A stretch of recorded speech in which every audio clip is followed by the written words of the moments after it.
रेखा के पिता दिल्ली में किसी तरह अपने और अपने परिवार का पेट पाल रहे थे, पर एक दिन। अरे रमेश, तुम्हारी बेटी के तो समझो भाग्य ही खुल गए। वकील लड़के का रिश्ता आया है। अरे वाह, कब करना चाहते हैं शादी? वो लोग तो जल्द से जल्द ही करेंगे। बाकी शाम को मैंने रेखा को देखने के लिए बुला लिया है। तेरा घर छोटा है तो तुम लोग मेरे घर ही आ जाना। राकेश और उसकी बीवी सारी तैयारी के साथ रोहित और रेखा की शादी कर देते हैं। लेकिन अगले ही दिन। देखो रेखा, शादी भले ही हो गई है, लेकिन तुम ये मत सोचना कि मैं किसी जोरू के गुलाम टाइप रहूंगा। रेखा को रोहित की बात अजीब लगती है। मैं ये तो सोच भी नहीं सकती और ना ही चाहती हूँ, लेकिन शादी के अगले ही दिन इस तरह की बात की उम्मीद भी नहीं थी। रोहित रेखा के मुंह से ये बात सुनकर गुस्सा हो जाता है। अरे, काफी जबान भी चला लेती हो। माँ ने सिखाया नहीं कि पति से कैसे बात करते हैं? रेखा अब चुप रहने में ही भलाई समझती है। रेखा, जल्दी से नाश्ता तैयार कर लो। आज पहला दिन है, सारे काम तुम्हें समझा दूंगी। ये नौकरानी है जो तुम्हें बता देगी कि कैसे कैसे क्या करना है। फिर इसकी कल से छुट्टी है। रेखा भी ससुराल में जी जान लगाकर काम करने लगती है।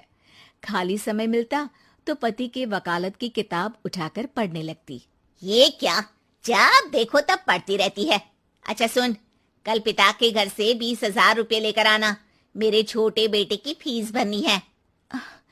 लेकिन पापा क्यों भरेंगे उसकी फीस? अरे वाह जी वाह, पापा क्यों भरेंगे? तो ये बता, हम क्यों रखेंगे तुझे यहाँ? क्यों खाना देंगे फ्री में? अरे, क्योंकि मैं बहू हूँ इस घर की। तभी वहाँ रोहित आ जाता है। अरे वाह, बड़ी जबान चला रही हो। चुपचाप माँ जो कह रही है वैसा कर, वरना सामान उठा और जा अपनी झोपड़ी में। बेचारी रेखा क्या करती, पिता के घर जाती है, उनको सारा हाल बताती है। पिता भी जैसे तैसे पैसों का इंतजाम कर बेटी को ससुराल के लिए विदा करते हैं। देखा, अब कहाँ से आए पैसे? अरे बहुत माल है तुम लोगों के पास, बस सीधी उंगली से निकालते नहीं। नहीं नहीं माँ, पापा ने अपनी मोटरसाइकिल बेचकर पैसों का इंतजाम किया है। पता नहीं अब वो ऑफिस कैसे जाएंगे। अरे वाह भाई, ये भी हम सोचे। खैर, जैसे तैसे दिन बीतते हैं। रेखा जहाँ एक प्यारे से बेटे की माँ बनती है, तो वहीं उसका वकालत की किताब में ज्ञान और गहराता जाता है। हे भगवान, बुरे फंसे। ये केस तो लगता है कि मैं हार ही जाऊंगा। देखिए, मैंने आपकी इस केस की फाइल पढ़ी थी। इस केस को जीतना बहुत ही आसान है।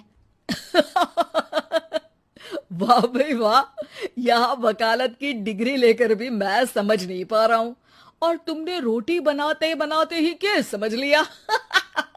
अरे जाओ जाओ, जाकर मुन्ने को संभालो।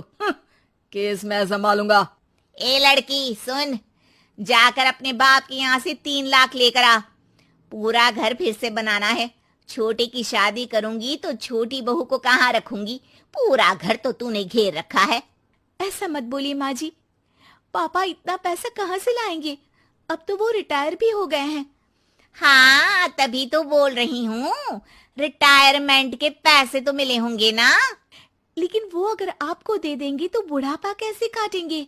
रोहित रेखा की बात सुनकर गुस्सा हो जाता है। ए सुन, चल अपना सामान उठा, अपना बच्चा उठा और निकल यहाँ से। रेखा के लाख आग्रह के बाद भी रोहित और उसकी सास उसे घर में नहीं रखते। पापा, मैं तलाक चाहती हूँ। बेटा, मेरे पास वकील के पैसे नहीं है। पापा, आप मुझे वकालत करवा दीजिए, अपना केस मैं खुद लड़ूंगी। इस बार रेखा के पिता भी उसे ससुराल ना भेजकर रिटायरमेंट के पैसों से वकालत करवाते हैं। और फिर एक दिन कोर्ट के बाहर, रोहित, आज तुम अपना ही केस हार गए, वो भी उस लड़की से जिसकी तुमने कभी कदर ही नहीं की। रेखा, मुझे माफ कर दो। मैं इतनी बड़ी अमाउंट कहाँ से लाऊंगा? मैं हर महीने पैसे नहीं दे सकता तुमको। पैसे वहीं से लाना जहाँ से तुम मेरे पापा को लाने के लिए मजबूर करते थे। एक पिता अपनी बेटी की शादी उसकी खुशहाली के लिए करता है, ना कि सारी जिंदगी कर्जदार बनने के लिए।